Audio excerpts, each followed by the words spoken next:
ones that take the time to do the things they need to do to make it happen, regardless of all the other things that needed time. My brother and sister in Christ, here you and I sit 2,000 years later. Let's see how you and I spend our time. Well, let's say, my brother and sister in Christ, how much of today do you spend thinking about yesterday's time?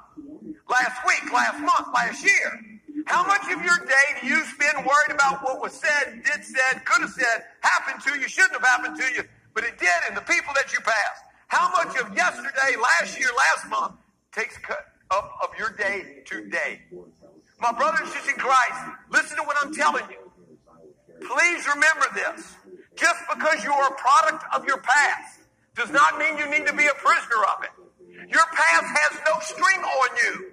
It never did. That's the point. The evil one wants to believe that he can tie you to your past. Every sinner has a past. Every saint has a future. The question is where you and I go from this point forward. You got to make use of your time. You need to be diligent of your time. My brothers and sisters in Christ, if you make time, your name will be in the book of life. If you don't make the time, there is no book of death. My brother in Christ, it's where you and I go from this point forward. My brother in Christ, let me ask you, how many of you this past year, think about how you spend your time. When it comes to prayer, do you spend more time on your cell phone or do you spend it more time in prayer? If you spend more time texting than you do praying, that's disordered. If you spend more time talking about others than you do Jesus Christ, that's sinful.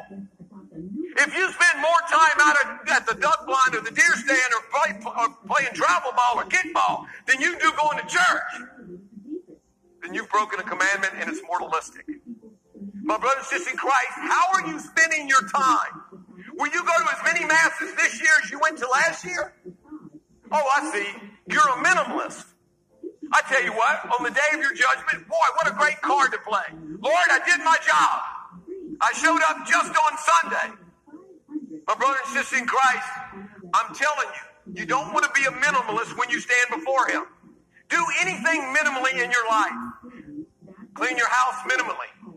Cook minimally. Do your job minimally. Fix your car minimally. Do whatever you think you need to do minimally and tell me how it works for you.